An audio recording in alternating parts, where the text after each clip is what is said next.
वैभव के बारे में क्या कहूँ, ही इज़ ट्रू सेंस में बोलूँ तो वो मेरा रिफ्लेक्शन है, क्योंकि जिस तरीके से वो बैकग्राउंड डांसिंग किया है उसने, जिस तरीके से उसके हमारे कॉम्प्लेक्शन की वजह से मैंने जितना झेले हैं शायद मेरे से ज़्यादा उसने क्रिटिसिज्म झेला होगा, लेकिन फिर भी वो पीछे नहीं हटा, वो मेहनत करता गया एंड आज वो इस मुकाम पे खड़ा है कि वो बड़े बड़े शो कोरियोग्राफ कर सकता है अकेला। And I know, I mean मैं ये नहीं बोलूँगा कि वो करेगा, लेकिन मुझे पता है कि उसे मेरे से भी आगे जाना है, वो एक दिन बहुत बहुत आगे तक जाके। So he is my darling, he is मेरा छोटा भाई बोल लो या मेरी फैमिली बोल low, he is everything. So कहीं ना कहीं जब भी मैं उसको देखता हूँ तो मुझे मेरा ये रिफ्लेक्शन दिखता है। So and all I can say is all the very best and good luck, and I don't hope but I know that you gonna do a kick ass job, so amazing job, so good luck. तुझ्या प्रवासाविषयी माझ्या सगळ्या प्रेक्षकांना ऐकायला आवडेल। तर माझा प्रवास 2003 मध्ये चालू झाला आणि आज 21 वर्ष झाले त्या लाईनमध्ये। 2003 मध्ये इंडस्ट्रीमध्ये पाऊल टाकण्याचं कारण सगळ्यात मोठं दीपाली विचारे मॅम, कारण की लहानपणापासून नाचायचो। एक मिनिट, दीपाली, सॉरी कट करते, पण दीपाली तू माझ्या पॉडकास्टला आली नाहीस, पण वैभव जो डान्स आणि या रिलेटेड माझ्या पॉडकास्टमध्ये पहिला आला तरी पहिलं नाव तुझं घेतलं, वी लव्ह यू। तर लहानपणापासून इच्छा होती डान्सची। माझी आई बोलायची की सगळ्यात पहिला डान्स मी 1 2 3 या गाण्यावर केलेला, फ्रॉक घालून। तर मला आठवत नाही, पण आई हे बोलते, पण मला माझा डान्स ढगाला लागली कळ होता, जो मला आठवतो हा माझा पहिला डान्स आहे म्हणून। ते रिमिक्स झालं होतं ते, हा ते वालं। आणि तेव्हा कसं की लहानपणी असं हळदी कुंकू असायचं, चाळीत राहायचो मी, मुंबई सेंट्रल बीआयटी चाळीत। तर तिकडे सत्यनारायणाची पूजा असेल किंवा गणपती उत्सव असेल, नवरात्र उत्सव असेल, तर चाळीत डान्स वगैरे असायचे। तर मी करायचो डान्स वगैरे, आणि मग बोलायचे, मला सोन्या बोलायचे लहानपणी। तुला सोन्या का नाचतोस यार तू, सोन्या तू खूप मोठा डान्सर होणार। तुम्ही असं, तू डान्सर काय असतं वगैरे, आपल्याला नाही जमत, मला तर आवडतं नाचायला। तर हे करता करता लहानपणी मी कधी विचारायचो आई बाबाला की करूया ना, मला डान्स क्लास वगैरे करायचा आहे। तेव्हा आमच्या एरियामध्ये फक्त श्यामबाग दावरचा डान्स क्लास, आणि तो डान्स क्लास म्हणजे एक्सपेन्सिव्ह, म्हणजे तिकडे फीस देणं म्हणजे प्रॉब्लेम। तर असं होतं की सोडा, चल आपला जे येतं आपण ते करत राहू। मग मी कॉपी करायचो, सेम डान्स कसं कॉपी करायचं वगैरे। तेव्हा असं काहीच असं काहीच नव्हतं ना। आणि मग मला कळायचं नाही की लोक नवीन स्टेप कशी काढतात, ही स्टेप कशी येते नवीन वगैरे। मग ना मी थोडं बघायला लागलो, मग कळलं की कोरिओग्राफर असतो, तो काहीतरी स्टेप शिकवतो, मग तो काहीतरी स्टेप काढतो हातापायाची, आणि त्याने ती कोरिओग्राफी स्टेप शिकवली जाते। असं होत झालं 10वी पास झालो, कॉलेजला आलो। आता तेव्हा ना हाईड अँड सीक म्हणून बिस्किट आलं आपल्या भारतात। तर हाईड अँड सीक कंपनीने खूप मोठं डान्स कॉम्पिटिशन ठेवलेलं डान्स कपलसाठी, कॉलेजचे डान्स कपल्स। तर मी आणि मेघना, आता जी माझी वाईफ आहे, तर आम्ही रिलेशनमध्ये होतो 2004 पासून। तर बोललो काय करूया, चला आपण पार्टिसिपेट करूया।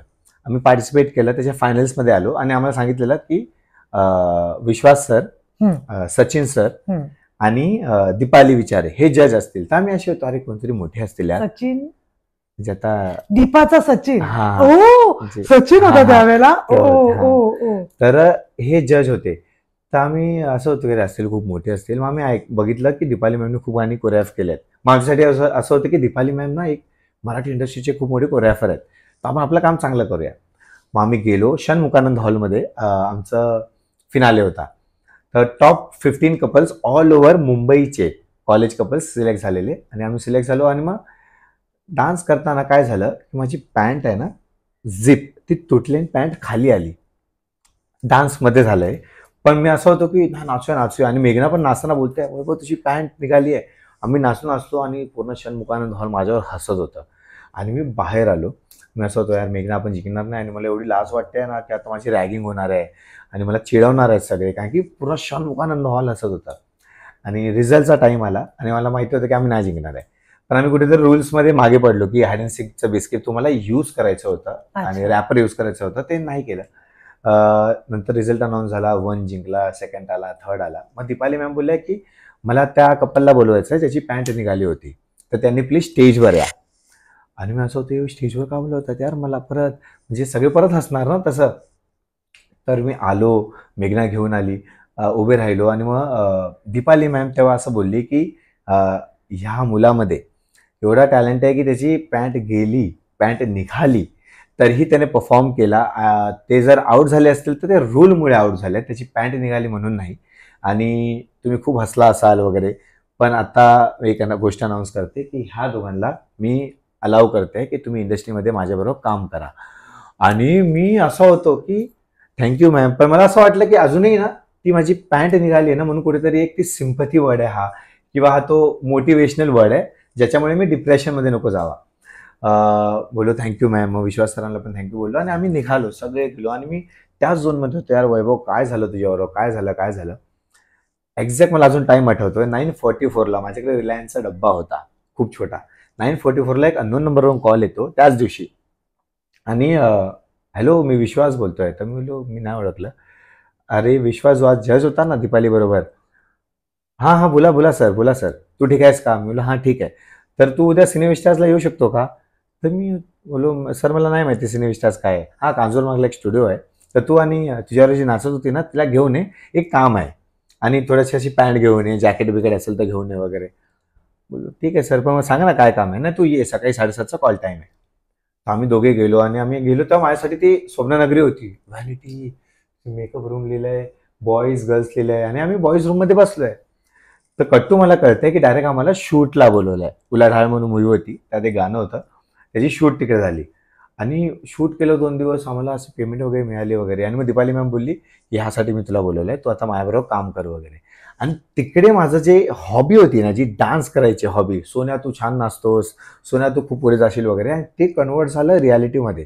तर मग दीपाली मॅमला मी अजून एवढा ग्रॅटिट्यूड आहे माझा त्यांच्यासाठी की त्यांच्यामुळे कुठेतरी हे पाऊल आलं इकडे. आणि मग as a choreographer, as a Vaibhav हा सगळ्यांसमोर आता प्रसिद्ध आहे किंवा त्याचं नाव होत आहे, तर त्यांच्यामुळे. कारण तर दीपाली विचारे मॅमने आज, म्हणजे आता मला इमोशनल का होतोय मी, कारण की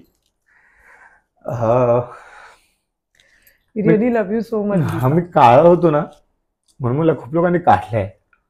म्हणजे जमान्यात तू काला आहे रे, तू अचानक दिखताय. मी टॅटूज काढायला माझ्या बॉडीवर खूप टॅटूज आहे. ही टॅटू बॉईज मध्ये येईल मी, किंवा चांगल्या लुक मध्ये येईल मी, किंवा बियर्ड लुक्स मध्ये येईल मी. खूप झालं. थांबा. दीपाली मॅम त्यांच्यामुळे कळलं की पॅशन करिअरमध्ये कन्वर्ट होऊ शकतं. मराठी इंडस्ट्री चांगलं झालं होतं. आम्ही अवधूत गुप्तेचे दौरे करायचो, वैशाली सामंतचे दौरे करायचो. मग मी त्यांच्यामुळे विठ्ठल उमप सरांच्या बॅनर खाली, नंदेश उमप त्यांचा महाराष्ट्राचा मी मराठी म्हणून हा फोक शो करायचो. हे करता करता करता माझ्या बायकोने पाऊल टाकलं हिंदीमध्ये. मग मी गेलो ना हिंदीमध्ये, कारण की मला ते ड्रेसिंग सेन्स वगैरे असं होतं, यार तिकडे का डान्सर आहेत का, शूज घालतात वगैरे. मग मेघना असं बोलली की तू ये इकडे, सेम मेहनत आहे आणि इकडे ना चांगले पण पैसे मिळतात रे, असं वगैरे. म्हणलं पैसे सोड ग, पण मला भीती वाटते. तिकडे कसंही आता इकडचं थोडं नाव झालं की वैभवला ओळखतात वगैरे. म्हणलं तू ये. मग मी तिचं ऐकून तिकडे पाऊल टाकलं. आता तिकडे पाऊल टाकल्यावर हा इश्यू चालू झाला, काळा बारीक वगैरे.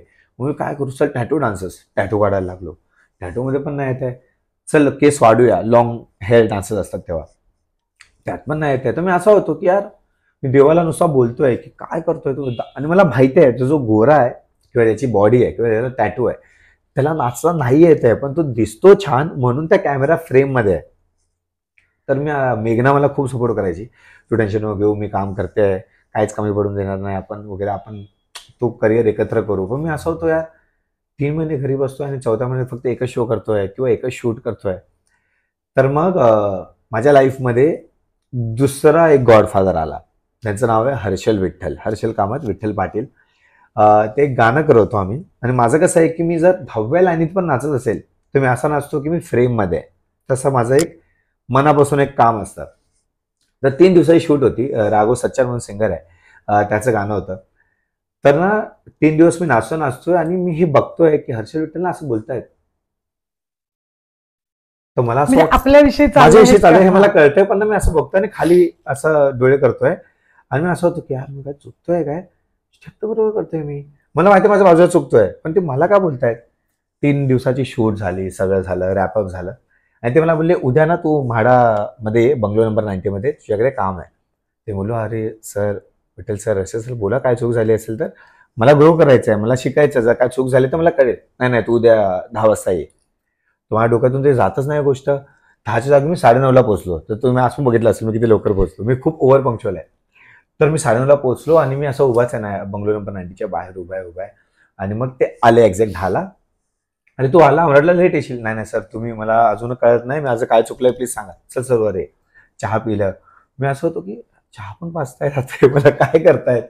तर डायरेक्ट बोलले चल तेरा टाइम नहीं लेते, तू आज से हमारे साथ काम कर आणि आज से तू हमारा असिस्टंट भी और हमारा तू ब्लॉक डान्सर भी. आणि मी असा म्हणजे स्टॉप ब्लॉकवाला सीन झाला माझ्यासमोर की सर मी कधी केलं नाही असिस्ट वगैरे. नाही तू आता कर ना, तू आता आमच्यावर शिक आणि आम्हाला चांगले डान्सेस आवडतात. तर मी एवढा इमोशनल झालो तेव्हा की हा पहिला कोरिओग्राफर, एक दीपाली मॅम होती, त्याच्यानंतर हा दुसरा जो कोरिओग्राफर आहे ज्याने रंग नाही बघितला, ज्याने लुक्स नाही बघितले, ज्याने फक्त बघितलं की हा डान्स किती छान करतो. त्यानंतर लाईफमधला तो एक चांगला युटर्न आला. तिकडे मी शोज करायचो, मग मी ए आर रहमानचे सरांचे टूर करायला लागलो आणि मग त्यांचं नाव तेव्हा एवढं गाजलेलं होतं कारण की नच बली सीझन 2 टीना हुसेन बरोबर जिंकले होते. त्यांचं नाव खूप गाजलेलं होतं. मग त्यांना खूप शोज भेटायचे, तर मी अवॉर्ड नाईट्स करायचो. मग फिल्मफेअर असेल, स्टार स्क्रीन असेल वगैरे सगळे हिंदी अवॉर्ड्स करायचो. आणि मी असिस्टंट असल्यामुळे मी सगळ्या आर्टिस्टला शिकवायचो पण. मग ते हिंदी पण आर्टिस्ट असेल वगैरे. मग सगळे आर्टिस्ट ओळखायला लागले, वैभव करके बनता है यार, क्या सिखाता है, क्या कोरिओग्राफ करता है.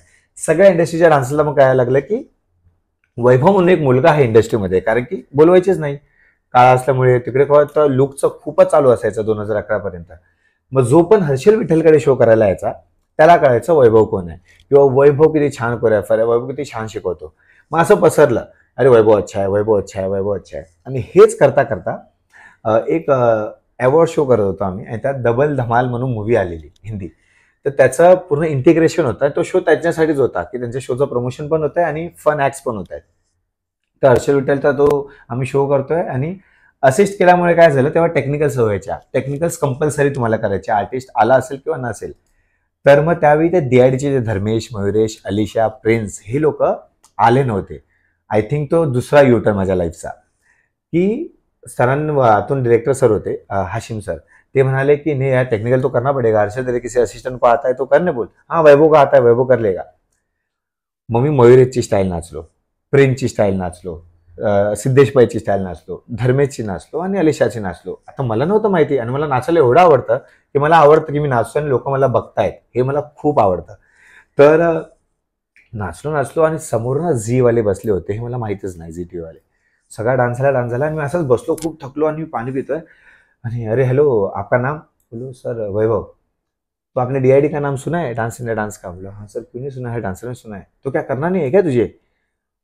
करना है लेकिन मैं नहीं करना चाहता, मैं बहुत कन्फ्यूज हूँ क्योंकि माझी पेमेंट चालते ना शोज मध्ये, तर माझं घर पण चालतं याच्यामुळे वगैरे. मग मी कंटेस्टंट झालो तर पेमेंट थांबली जाणार, आम्हाला सॅलरीज नाही मिळणार वगैरे. अरे क्या सोच रहा है इतना मत सोच, हमको तू चाहिए क्या, नाचता यार तू. आता मी 5 लोकांची स्टाईल केली ना.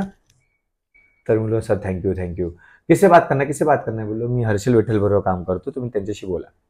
मग हर्षल विठ्ठलशी बोलणं झालं असेल वगैरे काय माहित, पण त्यांनी धर्मेशला हे सांगितलं होतं की यार इससे बात करना, वो हर्षल के असिस्टंट से. दुसऱ्या दिवशी शोच्या दिवशी धर्मेश बॅकस्टेज वर बोलला, अरे वैभव भाई कर लो ना, क्या होगा, या तो आप सिलेक्ट हो जाओगे या तो नहीं सिलेक्ट होंगे.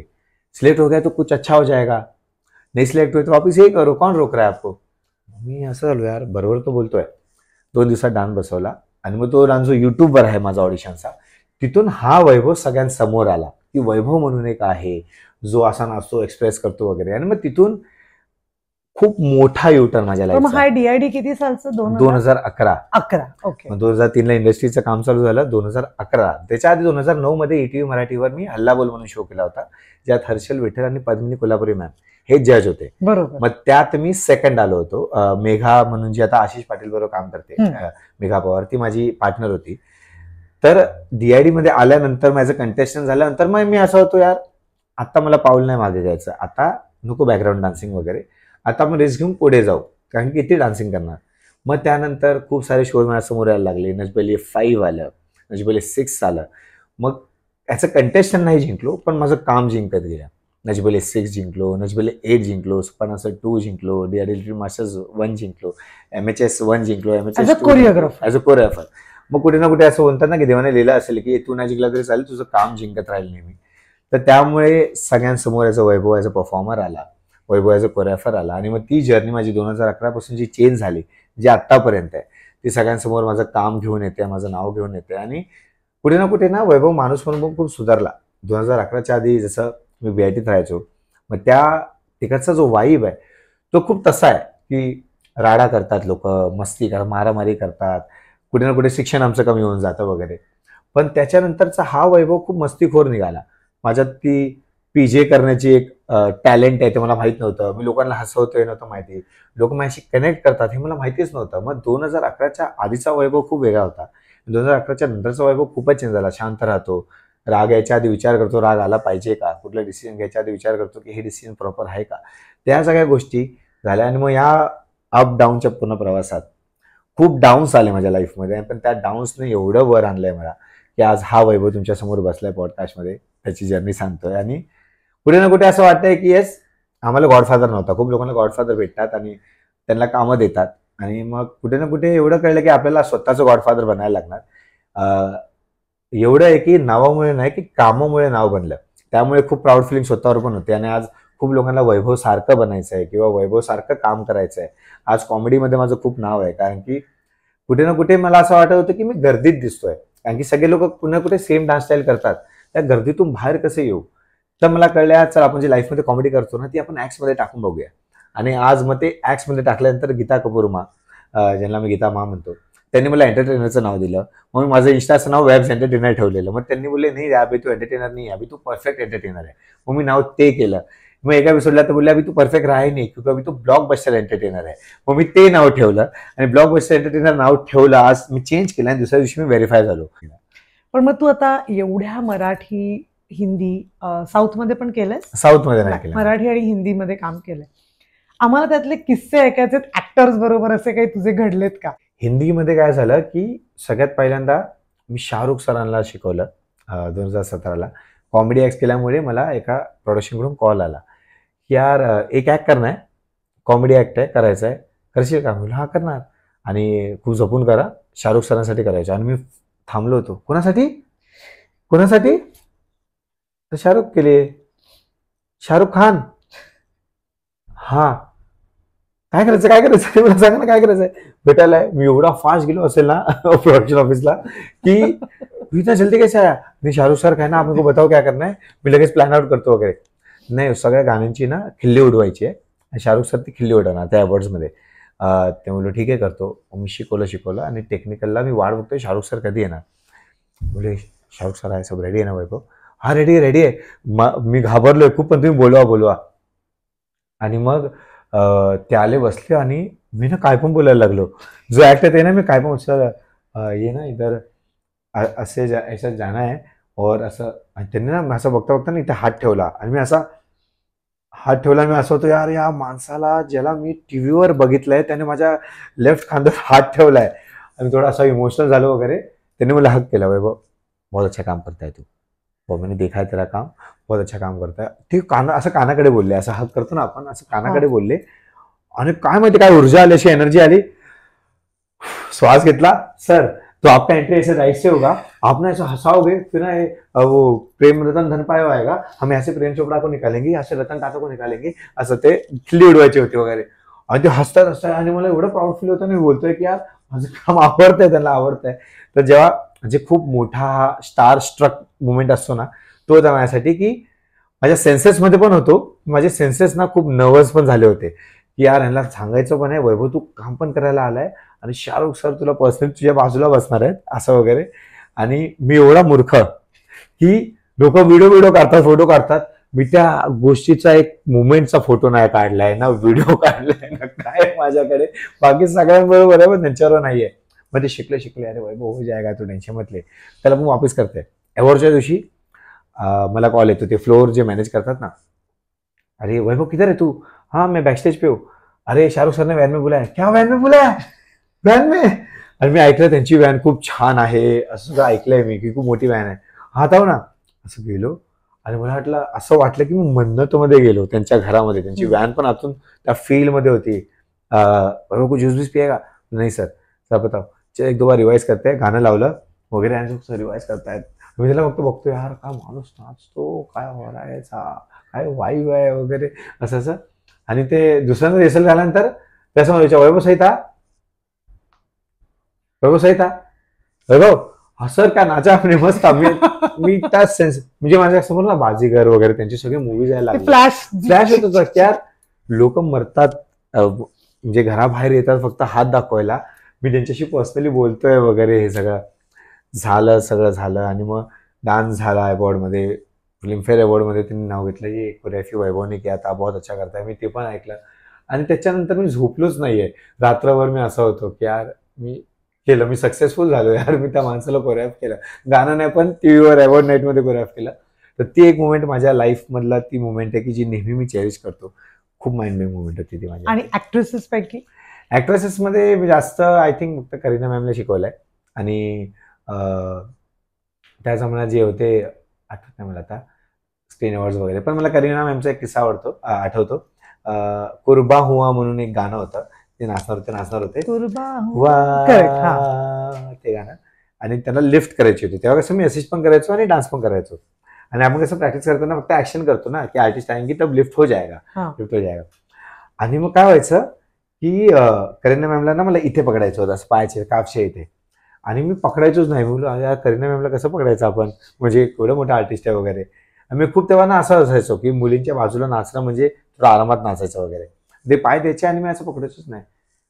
मग ती मॅम बोलते अरे नहीं हो रहा है, लिफ्ट वापिस करते नहीं हो रहा है, लिफ्ट वापिस करते है. मग तिने परत घेतलं आणि मग ती बोली ऊपर रुको, किती लोगों पकडाय मुझे? मग बोलो 4, एक हाथ, एक वेस्ट कडे, मी काफ्स कडे आणि एक खाली कडे. तो जो काफ्स के पास है वो कौन है? बोलो मैं हूं. अरे तो तू ऐसे ही खड़ा है क्या, तू पकड़ेगा नहीं क्या? पकड़ा है ना मैम. अरे अच्छे से ऐसा दबा ना काफ्स को. तुम्ही दाबले असे काफ्स. म्हटले इधर आ, हात केला मला, बिंदास तू शर्मा मत, देख बिंदास तेरा एक काम है, तू मेरे पैर को पकड़ वगैरे आणि तू बिंदास कर. मग सेकंड टाइम केलं, असं केलं आणि मग सगळे मुलं करीनाने हात किया. माझ्या डोक्यात वेगळी गोष्ट आहे की काम पकडायला भीती वाटते, पण लोकांचं करीनाने ते कॉल किया. तर तो एक मोमेंट आहे त्यांच्याबरोबर. आणि पण एक मी ऍक्टर म्हणून नक्की सांगेन की जे डान्सर ऍक्टर्स आहेत, म्हणजे जे प्रॉपर परफॉर्म करतात, डान्सर्स पण आहेत आणि ऍक्टर्स आहेत, त्या सगळ्यांना खूप रिस्पेक्ट असतो डान्सर्स. कारण मला प्रेक्षकांना सांगायला आवडेल की इव्हेंटमध्ये 10-10, 12-12 डान्सेस असतात. एक माझ्या बरोबर आहे, एक समज तुझ्या बरोबर बॅक डान्सर्स आहेत वगैरे वगैरे. हे सगळे डान्सेस त्यांचे लक्षात असतात आणि ते कधीच चुकत नाहीत.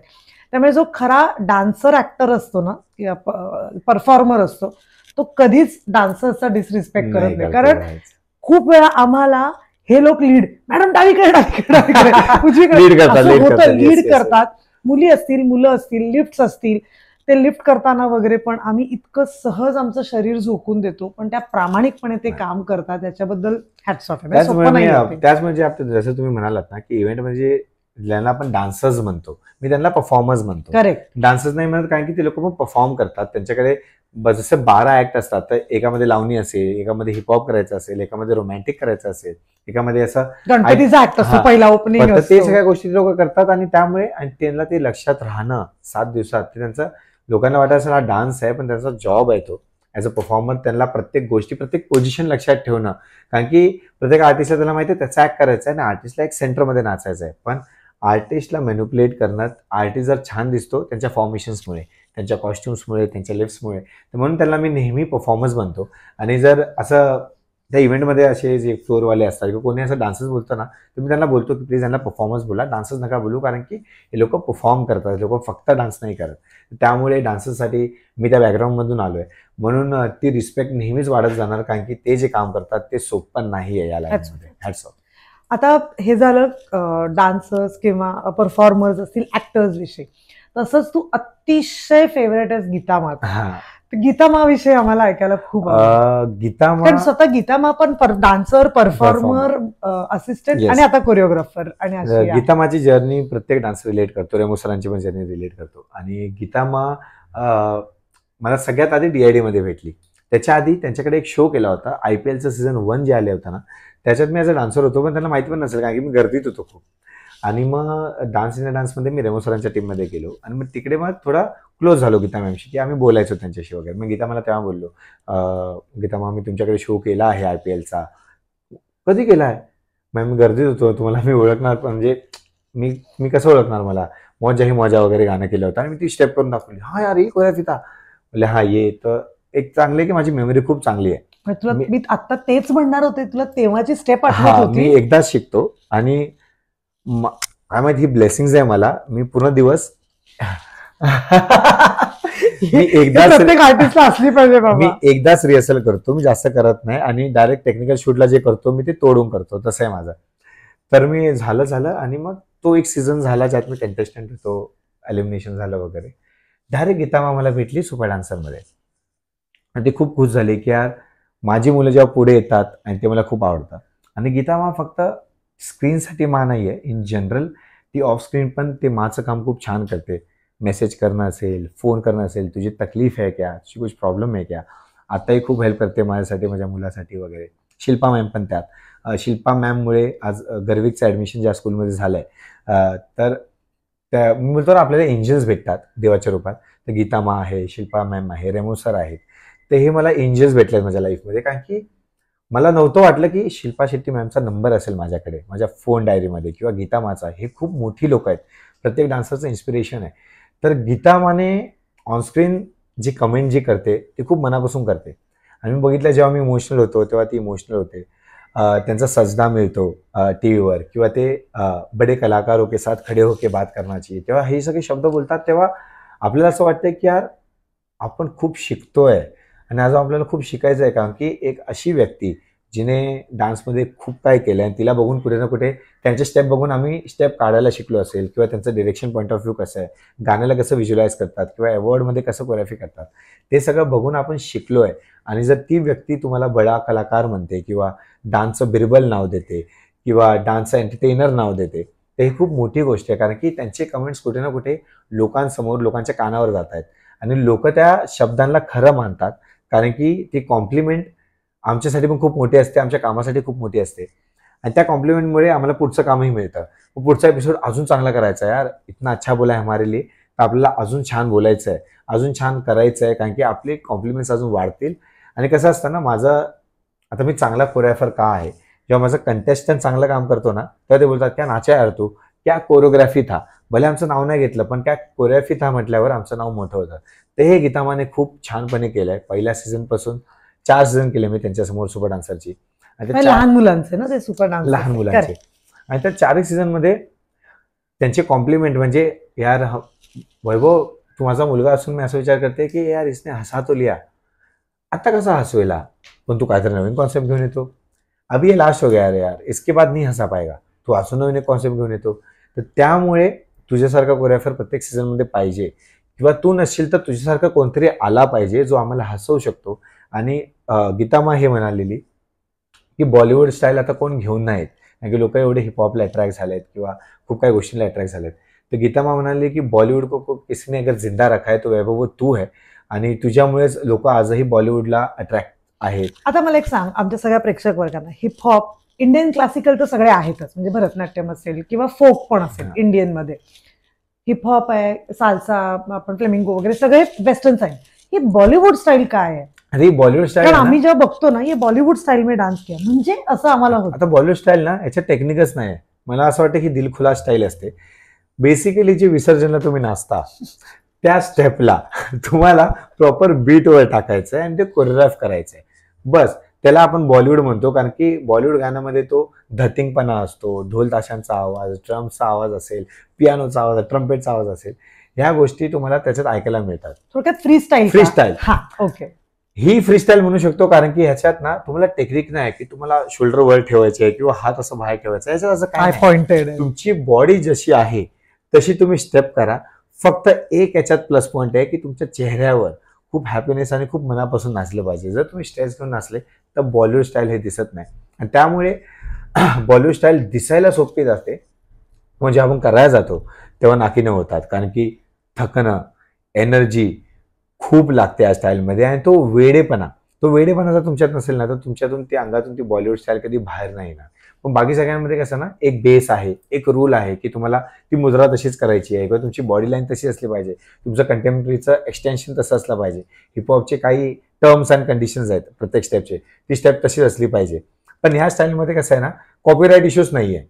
तुम्ही जे करता तो तुमचा कॉपीराइट इश्यू होऊन जातो आणि तुम्ही त्याचे लिगल होल्डर होऊन जाता स्टेपचे. तर तुम्हाला ती फ्री स्टाईल जी विसर्जनची स्टाईल आपण म्हणतो त्याला तुम्ही जर स्टेप आणि बीटवर टाकलं तर ती बॉलिवूड स्टाईल होऊन जाते. असं वाटतं म्हणजे आत्ताच्या पिढीचा नाही पण थोडा आधीचा गोविंदाचा जो डान्स आहे दॅट इज व्हेरी मनापासून बॉलिवूड स्टाईल. आता तुम्ही बघता मूवीज मध्ये पण गाण्यामध्ये पण आत्ताच्या डान्स अपग्रेडेशनचे स्टेप्स खूप येत आहेत पण ते डिफिकल्ट होतं. एक नॉर्मल ऑडियन्ससाठी आपण जर 1 2 3 4 करतो तर घरी बसल्या बसल्या कोणीही 1 2 3 4 करतात. तसंच आपण काही डिफिकल्ट स्टेप दिली तर ते विचार करतात यार एवढी डिफिकल्ट स्टेप होणार नाही, आम्हाला काय ते सिम्पल पाहिजे. त्यामुळे मला गणेश आचार्य सर पण खूप आवडतात. ते अशी स्टेप काढतात की जी कोणीही कुठेही क्लबमध्ये, विसर्जनमध्ये, हळदी कुंकूला, पूजेला, विसर्जनाला कुठेही करू शकतात. तर त्यांच्या सिग्नेचर स्टेपमध्ये जो फील आहे तो हार्डली मला कुठल्या कोरिओग्राफरमध्ये दिसतो आणि मी त्यांची स्टाईल पण खूप फॉलो करतो की ते कसं व्हिज्युअलाइज करतात. आणि मला साऊथची गाणी पण खूप आवडतात. तर गीता माने हे कॉम्प्लिमेंट पण केलं आहे की यार बहुत अच्छा करता है तू, मुझे लगता है कभी तू गाना करेगा ना तो बहुत अच्छा करेगा. तर मी ती वाट बघतोय की कधी ते गाणं मिळेल वगैरे. होतं माझ्या लाईफमध्ये केदार सरांनी MHS सीझन 1 मध्ये माझं काम बघून केदार सरांनी मला कॉल केला होता आणि मी असं होतो की केदार शिंदे बोलतोय, अंकुशने नंबर दिला तुझा. केदार सर अगं बाय अरेच्यावाले बोला हां तुझं काम काय आवडतं यार मी बघतो. आणि ते बोलत होते ऍक्ट, बोललो हा बघतात वाटतं ऍक्ट प्रॉपर बोलत होते कुठलं गाणं काय. तर ते मला एक गाणं देणार होते. ते गाणं आहे ना गाऊ नको किसना गाऊ नको गा. पण ते गाणं करायच्या वेळी माझ्या घरी काहीतरी इश्यू झाला आणि मग त्या गाण्यासाठी मी जाऊ नाही शकलो. पण ते माझ्या मित्रानेच केलं ते गाणं, पॉलने. पण असो ते ऑपॉर्च्युनिटी गेली. पण मी एक ऑपॉर्च्युनिटीची वाट बघतो जेव्हा एक गाणं येईल. ते वैभवने केलंय आणि ती हुक्स ते व्हायरल होते आणि सगळे करतायत ते रील्सवर. तर ती मजा एक मला अजून पाहिजे, त्या गोष्टीसाठी वाट बघतोय. आपण बोलतो गीता मावी. हा गीता मा तिचा असा काहीतरी आठवणीतला किस्सा छान. त्यांचा किस्सा असे किस्से खूप आहेत पण गीता मासाठी काही करणं किंवा गीता माबद्दल बोलणं हे खूप फॅमिलीवाली फिलिंग आहे. कारण की गीता माने मला, माझ्या वाईफला, माझ्या मुलाला खूपच सपोर्ट केलाय पर्सनली सुद्धा. आणि गीता मा नेहमी मोटिवेट करतात की यार नाही हो रहा है ना, टेन्शन मत लेना, थोडा अलग ॲक्ट कर. कधी कधी काय होतं कॉमेडी एक आमचं चालत नाही तर बोलते एक काम कर नेक्स्ट वेळेला ना कॉमेडी नको करू, काहीतरी इमोशनल कर, काहीतरी वेगळं सब्जेक्ट घेऊन कर. मग तो एक हिंट असते की तुझं काम पुढे अपग्रेड होणार आहे या शोमध्ये, त्यासाठी ते मोनोटोनस नको वाटायला, त्यामुळे तू वेगळं काहीतरी कर. मग त्याला मी खूप सिरियसली ऐकतो, दुसरं गाणं करतो आणि ते हिट होतं, त्याच्यानंतर परत कॉमेडी करतो ते सुपर हिट होतं. तर गीता माने इन जनरल मलाच नाही, आम्ही जे आमच्या युथ जनरेशनमधले जेवढे पण ते कोरिओग्राफर येतात त्या सगळ्यांना कुठे ना कुठे ना ती न बोलता खूप हेल्प करते. आणि त्यामुळे आज ते खूप प्राऊडली बोलते की हा माझा मुलगा आहे. आणि शिल्पा मॅमने माझ्या कामासाठी कमेंट केलं किंवा अनुराग सरांनी केलं किंवा कुठलेही आर्टिस्ट येऊन कमेंट करतो तेव्हा पहिला अश्रू जो येतो तो त्यांच्या डोळ्यात येतो. कारण की हा मला विचारायचं खरंच तेवढ्या रडतात मनापासून, खूप इमोशनल आहेत ते मनापासून. आणि तेच बोललो ना, आम्ही जे 7-8 लोक आहेत, विवेक आहे, प्रतीक आहे, मी आहे, श्वेता असेल, पॉल असेल वगैरे, या सगळ्यांसाठी खूप मनापासून ते रडतात. आणि त्यांना पाहिजे की ही मुलं मोठी झाली पाहिजे, यांना बघितलंय मेहनत करताना, हे अजूनही मेहनत करतात, त्यांच्यात ती कला आहे की हे फक्त शोज नाही, हे खूप काय मोठ्या मोठ्या गोष्टी करू शकतात. आणि जेव्हा कुठला मोठा आर्टिस्ट असेल, सलमान सर असतील किंवा रणवीर सर असतील, अजय देवगन सर वगैरे बोलतात की क्या कोरियोग्राफी किया है, अगर ये गाना हमारी मूवी में ऐसा करते तो शायद गाना और हिट होता, असे काही कमेंट जेव्हा देतात तेव्हा गीता माच्या डोळ्यात अश्रू येतात. आणि मग त्यानंतर आमच्या डोळ्यात अश्रू येतात. म्हणजे ती एवढी कनेक्टेड आहे आमच्या कामाशी, आमच्या नावाशी, आमच्या फॅमिलीशी सुद्धा. आजही ती गीतामा खूप बिझी असते त्यांच्या लाईफमध्ये, तरीही 2-2 हफ्त्याला मेसेज करणं, गर्विक कैसा है, मेघना कैसी आहे, तू कैसा आहे, सगळं ठीक आहे ना, काहीच प्रॉब्लेम नाही ना. लॉकडाऊनमध्ये पण मेसेज करणं की काय गरज आहे का, पैशाची गरज आहे, तुला काय बेसिक नीड्स पाहिजे वगैरे. ते ह्यात कळतं की ते फक्त टीव्हीवरच गीतामा म्हणून आम्ही त्यांना उल्लेख नाही करत, व पर्सनली पण ती काळजी घेणं आईसारखी वगैरे. तर ती बोलते मला लग्न करायचंच नाहीये, मला मुलं पाहिजेच नाही, कारण की माझी एवढी मुलं आहेत ती मला प्राऊड फील करवत आहेत आणि माझ्यासाठी चांगलं काम करतायत, त्यांना बघून मी खूप खुश होते. म्हणून गीतामा किंवा रेमोसरचा टॅटू आहे माझ्या बॅकवर, मी त्यांना खूप मानतो. लोक मला बोलतात यार तू रेमो की तरह दिखता है, साइड फेसिंग तेरा रेमो की तरह है. आणि रेमो सर स्वतः एका व्हिडिओमध्ये बोलले आहेत की वैभव में मुझे मेरा छोटा भाई दिखता है, एक इंटरव्ह्यूमध्ये बोलले होते. आणि ते बघून मी खूप इमोशनल झालेलो की हा रेमो सर आणि महेश्वरी कुठे ना कुठे त्या स्किन टोनला घेऊन सेम आहे. मग त्यांना बघून मला नेहमी ती एक प्रेरणा येते की यार ह्या माणसाने केलं तर आपण पण करू शकतो. आणि त्यांचं आणि माझं रिलेशन फक्त रेमो सर आणि वैभव ॲज अ स्टुडंट म्हणून नाही, पण एक वेगळं रिलेशन आहे. पहिल्या कॉलमध्ये फोन उचलणं, पहिल्या मेसेजमध्ये रिप्लाय करणं, गीतामा असेल किंवा रेमो सर असतील, हे दोन लोक खूपच जवळचे आहेत आणि कुठे ना कुठे अजून एकदा असं वाटलं ना की आपण डाऊन होतोय किंवा काहीतरी नाही होतंय, काय केलं पाहिजे, त्यांना कॉल करतो आणि त्याचं सोल्युशन ते लोक दोघेही देतात. म्हणून हे दोघे खूपच मोठा आधारस्तंभ आहेत आमच्या लाईफचा. म्हणजे ते असा आधारस्तंभ आहे की आपण त्यांच्या खांद्यावर हात ठेवून आपलं पुढची लाईफ कशी जाणार आहे हे बघू शकतो. अरे वा. पण तसं आता गीता मला रेमोसर झाला, आता तुझी जी तुझ्या बरोबर कोरिओग्राफीच्या खुर्चीत बसते ती फुलवा, ती एक वेगळीच एनर्जी आहे. फुलवा विषयी काय सांग? फुलवा खामकर मॅम म्हणजे जेव्हा सेकंड सीझन मध्ये ते आले, पहिल्या सीझन मध्ये कृती महेश होती Correct. बरोबर, सेकंड सीझन मध्ये फुलवा मॅम आली आणि मी असं होतो की यार फुलवा मॅमची कधी कनेक्ट नाही केलं आपण, म्हणजे माहिती आहे कोण आहे पण आपण कधी बोललो नाहीये, कधी कामही नाही झालंय. तर कसे असतील तर मी कुठे खबर नाही काढली, लोक करतात ना की काय रे कसं असतील, तर तशी खबर नाही काढली. पण आम्ही डायरेक्ट पहिल्या एपिसोडला आलो. त्यांची वाईफ खूप पॉझिटिव्ह आहे, खूप एनर्जेटिक आहेत. या एजमध्ये पण ते जे नाचतात, त्यांचा जो ग्रेस आहे, त्यांची एनर्जी खूप खूप मस्त आहे. त्यांना कधी कधी कळत नाही ते काय चुकतात वगैरे आणि ना ते बोलत जातात आणि मी त्यांची खिल्ली उडवतो. पण ते मला कधी वाटतं आणि मी तसा आहे ना, तर ऑनस्क्रीन पण मी तसा राहतो. मला असं वाटायचं की यार ऑफस्क्रीन ना असं नको बोलायला आहे वैभव, तू काय समजतोस त्याला वगैरे, तुला माहिती का मी किती सिनियर वगैरे. पण याचं उलट म्हणजे ते काय तू कर रे, तुला पाहिजे ते कर वगैरे. खूप एनर्जेटिक आहेत, खूप इन्स्पायरिंग वाईब देतात ते पॅनलवर आणि त्यांच्याबरोबर मी पॅनल शेअर करतोय ही माझ्यासाठी खूप मोठी गोष्ट आहे. कारण की ऑलरेडी अंकुश सरांबरोबर पॅनल शेअर करतोय मी, जे ऑब्व्हियसली ॲज अ सुपर जज आहे आमच्या शोमध्ये.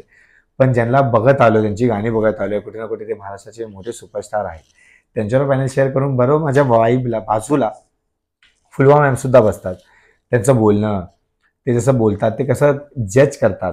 परत त्यांची गाणी बघून कुठे ना कुठे आम्ही पण शिकलोय की मराठीमध्ये पण वेगवेगळ्या अँगल्सने कशी तुम्ही टेक देऊ शकता, हे फुलवा मॅमकडून शिकायला मिळतं. अप्सरा अलीसारखं ग्रँड्युअर गाणं दिलंय त्यांनी, वाजले की वारसारखं गाणं दिलंय, जे अजूनही लोक ऑडिशन्सला करतात, कॉम्पिटिशन्समध्ये करतात. ते असतात त्यांची जी पद्धत. आणि एक चांगलं आहे की आता मला त्यांना लाईव्ह बघता येतंय नाचताना, कारण की कॅप्टन राऊंड होतो ज्याच्यामध्ये मीही नाचतो, तेही नाचतात. आणि कधी कधी मला असं वाटतं की यार मी कमी पडतो एनर्जीमध्ये, त्यांची एनर्जी अजूनही तेवढी आहे.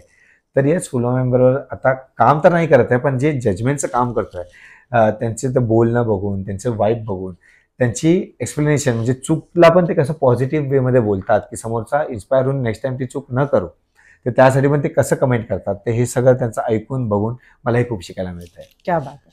मला सांग, आता डान्स या रियालिटी शोजमुळे ना डान्स हा खूप सोपा वाटायला लागलाय, म्हणजे लोकांना बसून घरात बसून. पण काही जण असतात ज्यांना काही डान्स येत नसतो, पण त्यांची इच्छा तर खूप असते की आपल्या मुलांनी नाचावं, मुलांना येत नसतो, लहान मुलं असतात, अशांना पालक खूप पुश करायला लागले त्या रियालिटी शोजमुळे. तू ह्या गोष्टीकडे कसा बघतोस आणि तू त्या पालकांना कसं समजवतोस? मला त्या पालकांना एवढं सांगायचं आहे की येस रियालिटी शोज येत राहणार, कंटिन्यू चालू आहे, डान्सचे शोज चालू आहे, सिंगिंगचे चालू आहेत, टॅलेंट शोज पण चालू आहेत. आता काय होतं, या डान्स शोजमुळे सगळ्यांना असं वाटतंय की ना आपल्या मुलाला किंवा मुलीला पण या रियालिटी शोमध्ये टाकलं पाहिजे. पण त्याच्या आधी फक्त मला त्यांना हे सांगायचं आहे की जर तो गॉड गिफ्टेड डान्सर असेल तर तो डायरेक्ट शोमध्ये येऊ शकतो. जर तो गॉड गिफ्टेड नसेल आणि त्यांना शिकायचं असेल तर त्यांना खूप चांगल्या डान्स क्लासमध्ये टाका. आधी 3 ते 4 वर्षाची ट्रेनिंग खूप गरजेची आहे. ज्या पण स्टाईलमध्ये तुम्ही टाकता, मग ते इंडियन असो किंवा ते हिपहॉप स्टाईल्स असो किंवा ते वेस्टर्न स्टाईल्स असो. पण लोक आजकाल काय करतात, एवढी घाई होते की यार चांगली डान्स करते, तिची रील व्हायरल होते, त्याची ना यूट्यूबचे सगळे व्हिडिओज व्हायरल होत आहे, त्यामुळे ते लोक घेऊन येतात आणि मग जर शोमध्ये नाही सिलेक्ट झाले मग ते त्या शोला ब्लेम करतायत किंवा त्या गोष्टीला ब्लेम करतायत. माझा मुलगी तर छान नाचते पण त्यांनी घेतलं नाही. पण तेच त्यांना कळत नाही की ट्रेनिंग खूप गरजेची आहे आजच्या तारखेला. कारण की जे ट्रेन होऊन येत आहेत किंवा जे गॉड गिफ्टेडच नॅचरली आहेत किंवा खूप मेहनत करतात, काही काही लोक डान्स क्लासला जात पण नाही आहेत, पण स्वतःवर एवढी मेहनत करतायत की 2-2 वर्ष दिसत नाही आपल्याला आणि डायरेक्ट 3ऱ्या वर्षी दिसत आहेत की चेंज झालेत आणि आलेत सारे शोमध्ये ट्रेन करून, स्वतः मेहनत करून. तर मी आजच्या पालकांना एवढंच बोलेन की ट्रेन करणं खूप गरजेचं आहे, कुठलाही डान्स क्लास असेल. आणि जर तुम्ही चांगला डान्स क्लासमध्ये टाकाल त्याची फीस पण थोडी महाग असेल, पण येस महाग एक्सपेन्सिव्ह फी असल्यामुळे विचार नका करू, मुला आणि मुलीला जास्त शिकायला मिळतंय, ती खूप गरजेची गोष्ट आहे. आणि ते झाल्यानंतर तुम्ही त्यांना रियालिटी शोमध्ये पाठवू शकता. आता रियालिटी शो करणं हा सक्सेस नाही आहे. रियालिटी शो करणं हे फक्त तुमच्या पेजमधला एक चांगला चॅप्टर आहे ज्याच्यामध्ये तुम्हाला खूप काही शिकायला मिळेल. पण रियालिटी शो झाल्यावर तुमची ॲक्च्युअल परीक्षा चालू होते की तुम्ही कसे ग्रो होणार आहात, तुम्ही याच्या पुढे काय करणार, तुमचा जो फॅन बेस बनला आहे त्या गोष्टीला तुम्ही पॉझिटिव्हली तुमच्या कामामध्ये टाकून कसं पुढे ग्रो करता, ॲज अ कोरिओग्राफर कसे जाता, ॲज अ असिस्टंट कसे जातात, किती कामं करता. आणि खूप खूप लोकांना काय वाटतं, एक रियालिटी शो केला ना आता घरी बसायचा, आता आपला फक्त फोन वाजणार, आपल्याकडे काम येणार. आणि आपण ते काम करायचं, तर असं नसतं. कारण की अजूनही प्रत्येक शो झाल्यानंतर आम्ही दुसऱ्या शोमध्ये अजून चांगलं करायला बघतो, कारण की त्याच्यामुळे आम्हाला तिसरा मिळेल शो, त्याच्यामुळे आम्हाला चौथा मिळेल शो. तर तेच आहे, आजच्या पालकांना तुम्हाला बघताना इझी वाटत असेल की रियालिटी शो मध्ये डान्स करून नाव होते आणि काम मिळते, नाही. त्यासाठी आधी खूप मेहनत करा, खूप ट्रेन करा, त्यानंतर रियालिटी शोमध्ये या. रियालिटी शोमध्ये आल्यावर तुम्हाला कळेल की अजून तुम्हाला किती पुढे ग्रो व्हायचं आहे, तर त्या गोष्टीवर तुम्हाला जास्त लक्ष द्यायला लागेल. पण आता हा झाला एक रियालिटी शोचा भाग. तसंच आता ना खूप फ्युजन फॉर्म आलेत. म्हणजे आपली पारंपरिक गाणी असतील त्याला रिमिक्स करायचं, लावणी असेल त्याला हिपहॉप मध्ये मर्ज करायचं वगैरे. तर यामध्ये आपण कुठे आपलं ओरिजिनल सगळं विसरत चाललोय किंवा ओरिजिनल डान्स स्टाईल विसरत चाललोय, असं नाही का वाटत? आणि जर हा तुला फ्युजन फॉर्म आवडत असेल तर तो आपल्या पण संस्कृतीला एनहान्स कसा करेल असं तू प्रयत्न करतो? जसं मी आता फ्युजन बद्दल म्हणाले की खूप काही लोक फ्युजन घेऊन येतात, काही लोक लावणी करतात आणि त्यामध्ये हिपहॉपचा थोडासा बेस टाकतात, कारण की ती फ्यूज दिसण्यासाठी. आता नवीन एक स्टाईल आली आहे स्ट्रीटो क्लासिकल, ज्यामध्ये क्लासिकलही करतात आणि स्ट्रीट पण मिक्स करतात. तर जसं आमच्या शोमध्ये जे आम्ही मी सुपरस्टार करतो त्यामध्ये लावणी करतात लोक. त्या लावणीमध्ये आम्ही काय करतो, जुनी जी पद्धत आहे लावणीची ती सुद्धा ठेवतो आणि आत्ताची जी पद्धत आहे ज्याच्यामध्ये म्युझिकॅलिटी वगैरे आपण पकडतो, छोटे छोटे ट्रंग वगैरे असे बीट्स पकडतो, तर त्या बीट्सला पण आम्ही मिक्स करतो. ज्यामध्ये जी जुना कल्चर आहे आपला फॉर्मचा, फोक फॉर्म असेल किंवा इंडियन फॉर्म असेल, त्याचीही रिस्पेक्ट असावी आणि नवीन जे लोकांना आता आवडत आहे त्याचंही मिक्सचर लोकांना आवडावं.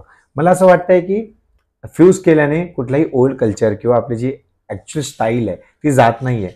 पण अपग्रेडेशन आताच्या तारखेला गरजेचं आहे, कारण की येस जे आता यूथ आहे किंवा जे आताचा ऑडियन्स आहे त्यांनाही कुठे ना कुठे डान्स कळतो. जर आपण कुठली बीट सोडली तर आय थिंक कधी कधी माझी आई पण बोलते ती बीट वाजली ती पकडली नाही ना वगैरे. तर आता लोकांना डान्स कळतो, लोकांना ती जजमेंट सुद्धा कळते. काही काही लोक स्वतःही जज करतात, यार आज का डान्स अच्छा नाही था, कमी मार्क भेटले, बरोबर आहे.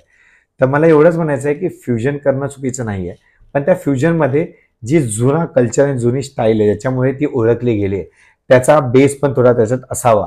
त्यामुळे ते नाविन्य आणि जो जुनापणा तो जो मिक्स होईल तो लोकांना आवडणं गरजेचं आहे. काही काही लोक जे फक्त फ्यूज करून लावणीचा कॉस्ट्युम घालतायत पण लावणीची स्टेप नाही टाकत आहे, ते मला चुकीचं वाटतं. किंवा ते कुठलेही क्लासिकल, फॉर एक्झाम्पल आजकाल भरतनाट्यम रोबोटिक्स पण झालंय, ते लोक भरतनाट्यम करतात आणि त्यामध्ये रोबोटिक्सची फिलिंग करतात. फ्यूज करणं चांगलं आहे, पण जो ओरिजिनल बाज आहे त्या स्टाईलचा तो दिसला ना मग ते फ्युजन एनहान्स होईल आणि ती स्टाईल सुद्धा एनहान्स होईल. डिसरिस्पेक्ट कुठल्याच फॉर्मचा फक्त होणार डिसरिस्पेक्ट नाही झाला पाहिजे. जर तुम्ही फ्युजन म्हणताय तर मला ते फ्युजन दिसणं गरजेचं आहे की ओल्ड स्टाईल आणि न्यू स्टाईल हे मिक्स होत आहे, हे दिसणं खूप गरजेचं आहे. ओके. आता मला सांग, तू एवढे सगळे ऍक्टर्स बरोबर काम केलंयस मराठी हिंदीमध्ये, तुझे स्वतःचा फेवरेट डान्सर कोण आहे? म्हणजे ओव्हरऑल मराठीमध्ये हिंदीमध्ये? मराठीमध्ये मला स्वप्नील जोशी सर खूप आवडतात. त्यांचा डान्स, त्यांचा हिरोईकपणा जो डान्समध्ये आहे तो खूप आवडतो. आणि आपल्या मराठी ॲक्ट्रेसमध्ये अमृता खानविलकर आहे किंवा पूजा आपली सावंत आहे, हे खूप चांगला डान्स करतात, कारण की त्यांच्यात तो आर्टिस्टवाली फिलिंग पण आहे, हिरोवाली फिलिंग पण आहे आणि त्यांना माहिती आहे परफॉर्म कसं करतात. आणि हिंदीमध्ये मला Ranveer Singh as a performer, Ranbir Kapoor as a performer खूप आवडतो, Deepika Padukone as a performer खूप आवडते. कारण की खूप कमी असे आर्टिस्ट आहेत जे डान्सही करतात आणि परफॉर्म करतात, आणि मला डान्सरपेक्षा परफॉर्मर जास्त आवडतात.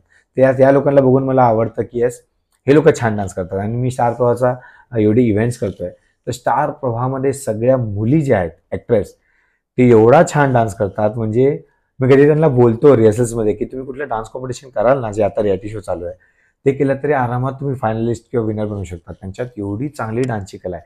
प्रत्येक मुलगी, स्टार प्रवाहाची तर प्रत्येक मुलगी छान डान्स करते. काही काही मुलंच छान डान्स करतात, पण मुलगी तर प्रत्येक छान डान्स करते.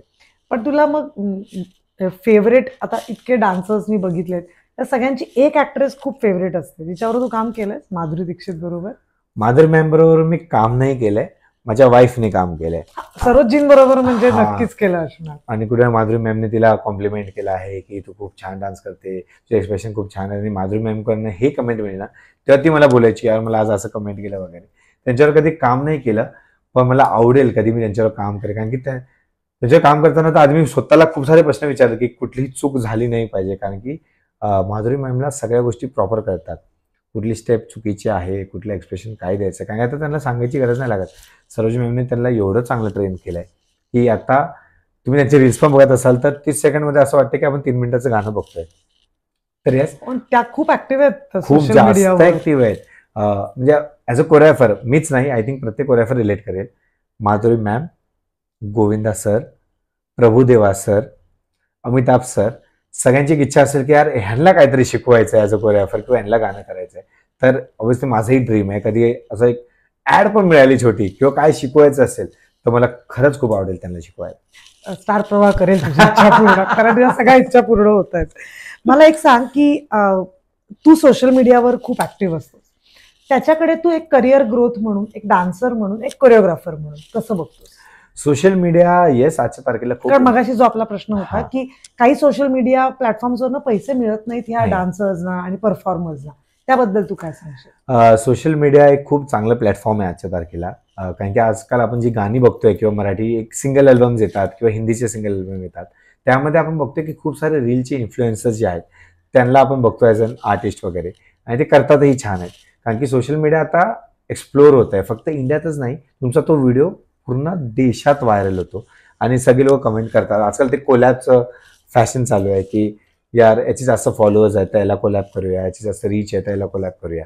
पण मला असं वाटतं की जे तुम्ही म्हणताय डान्सबद्दल, कॉन्टेंट असेल तो व्हायरल होतोय, त्याला मॉनिटाईज होत आहे युट्यूबवर किंवा कुठल्याही सोशल मीडियाच्या प्लॅटफॉर्मवर, पण डान्सला होत नाही. कारण की डान्स कुठे ना कुठे कॉपीराईट इश्यूमुळे अडकला जातोय आणि खूप अशी लोक आहेत ज्यांना डान्समुळे त्यांची कमाई होते किंवा त्यांचं घर चालतंय.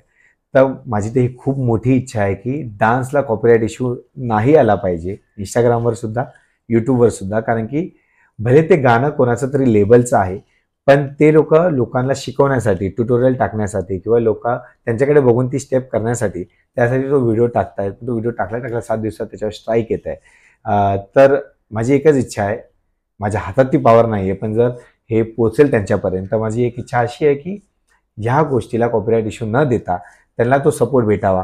ते सुद्धा यूट्यूबवर असेल किंवा कुठल्याही सोशल मीडिया प्लॅटफॉर्मवर त्यांची स्टेप्स टाकू शकतात, त्यांचे डान्स टाकू शकतात.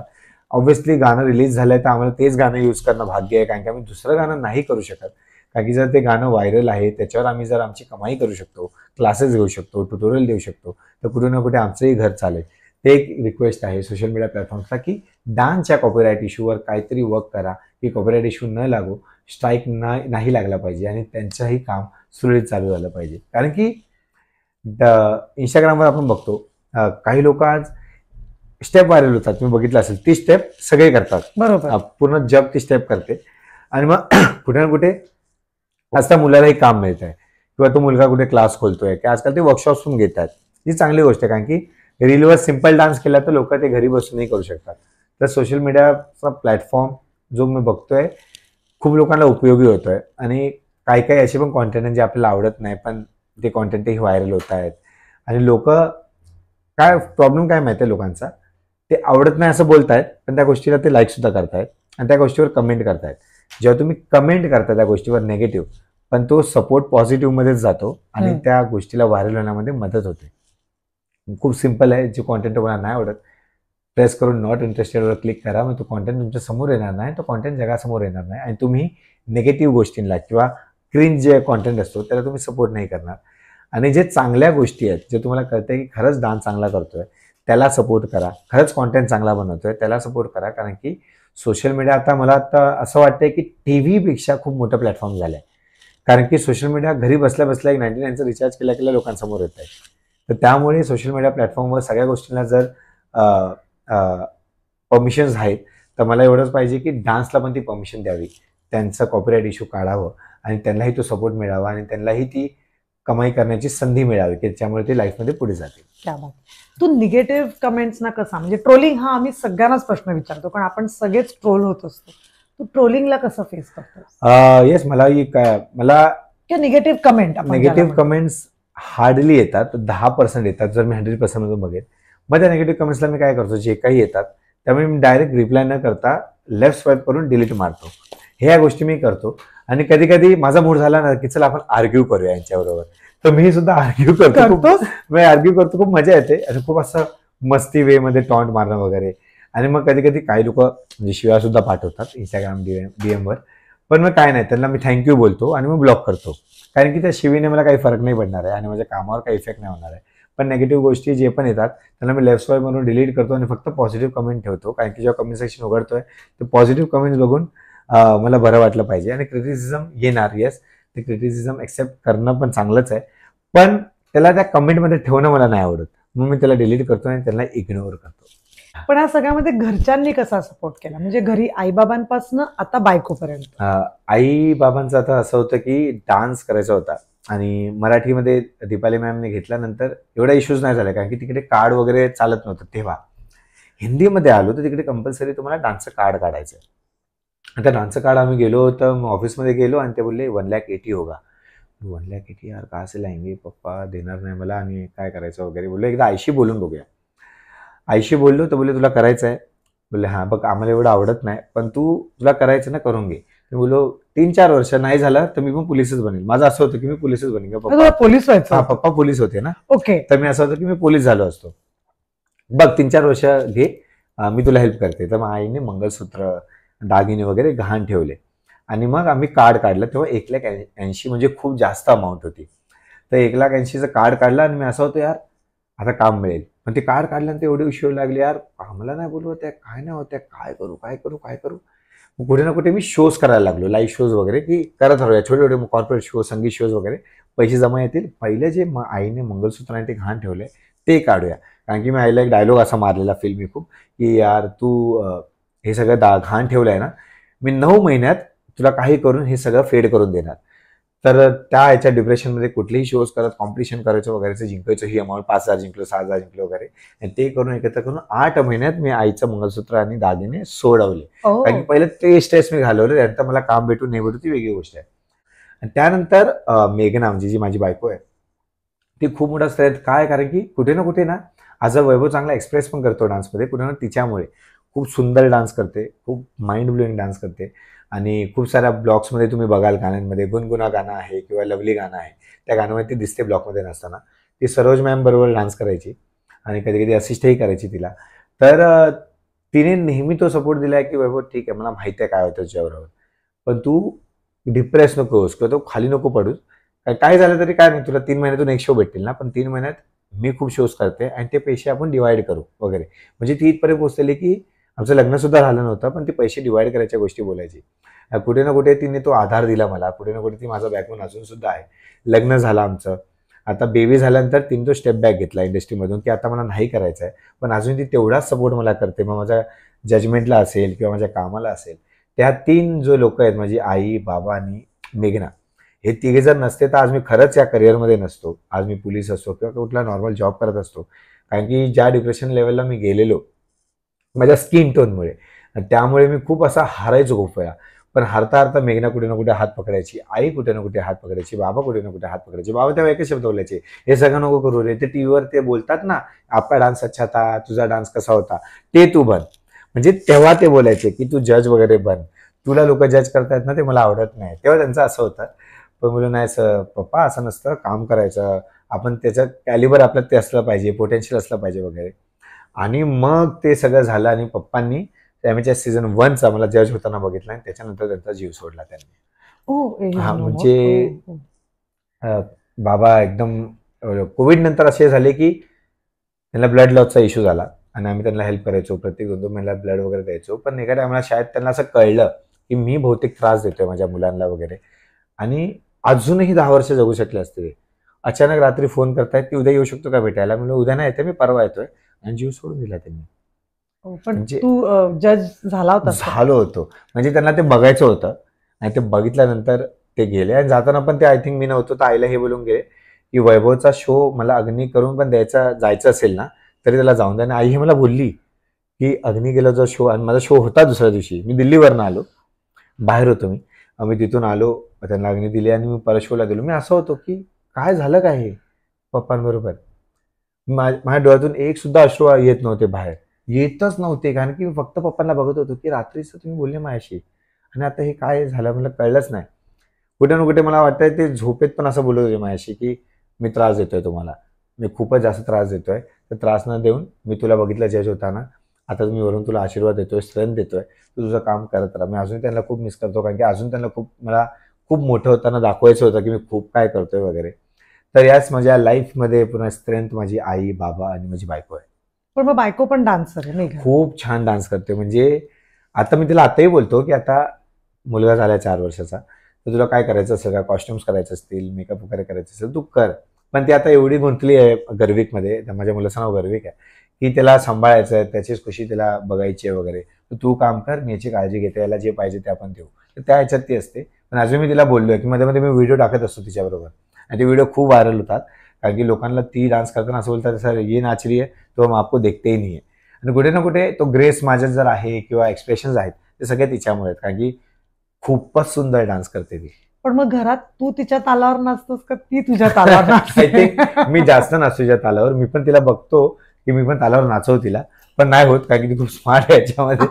आणि पण नाही, खूप अंडरस्टँडिंग आहे, कारण की अशा गोष्टीमध्ये इंडस्ट्रीमध्ये जेव्हा नवरा काम करतो, आणि जर ती इंडस्ट्रीची नसती तर खूप सारे इश्यूज झाले असते, पण ती इंडस्ट्रीची आहे, तिला माहिती आहे इथे आपलं 9 ते 6 वाला जॉब नसतो, सकाळी घर सोडतो तर आपण लेट नाईट घरी येतो, तर तेवढे कधी कधी येत पण नाही. कधी कधी येत पण नाही. म्हणजे खूप वेळा अशी पण आमची भांडणं होतात की यातून वेळ नाही देत आहे किंवा वेळ काढ वगैरे. कुठे ना कुठे महिन्यातून 1-2 दिवस काढतो, कधी मॅजिकला गेलो, कधी इकडे जातो तिकडे जातो. पण येस, तेवढी अंडरस्टँडिंग त्याच्यात आहे की वैभव जे काय करतोय आपल्यासाठी करतोय, आणि हे काम एवढं सोपं नाहीये जेवढं लोकांना 1 तासाच्या एपिसोडमध्ये दिसतं. तर येस, सपोर्ट खूप आहे तिच्याकडून, आणि अजून सुद्धा करते. तुझ्या कॉलेज मधलं प्रेम आहे? कॉलेज आमचं 2000 भवन्स कॉलेज, चौपाटीचं, गिरगाव चौपाटीचं. आणि आमचं प्रेम म्हणजे अॅन्युअल डेज असतात, तर अॅन्युअल डेला मी सिलेक्ट झालो आणि शिकतोय आम्ही. आमचं देवदास थीम होती तेव्हा, आणि अरे ती मेघना येणार आहे ना, ते करून घेईल. तर मी असं, ती मेघना आहे कोण? 7 दिवस लेट आलेली ती. अरे दुसऱ्या दिवशी पण मेघना कर लेगी जल्दी सीखते. तुम्ही असं, ती मेघना आहे कोण? आणि तो एकदम फिल्मी सीन झालेला. आम्ही ना कॅन्टीनमध्ये रिहर्सल करायचो, शटर असा बंद होता, आणि मी असा झोपलो, थकून असा झोपलो. अरे मेघना आ रही की नाही पूछ, हेच चालू. म्हणजे काय नाही, मेघना आहे कोण, बघूया कोण शाणी आहे, बघूया जरा. आणि मी असं झोपलो आणि असं बघितलं तर शटर ओपन झाला, आणि तो स्लो मोशन वाला फील आला ना. व्हाईट ड्रेसमध्ये होती, सिल्वर झुमका, केस ओपन होते, आणि मी असं बघत राहिलो तिला. छान दिसते यार ही. म्हणजे पहिल्यांदा मला कुठला असं अट्रॅक्शन होतं ना की तिरकी घंटी बजती तो वाला फील. तर पहिल्यांदा मी तिला बघितलं, आणि मी कंटिन्यू तिला बघतोच आहे, आणि ती पण मला बघते. तिला असं वाटत असेल कोण आहे हा, असं काय बघतो, याला ओळखत पण नाही वगैरे मी. आणि मी नुसतं तिला बघतोय, मी बोलायचा प्रयत्न करायचो तिच्याशी.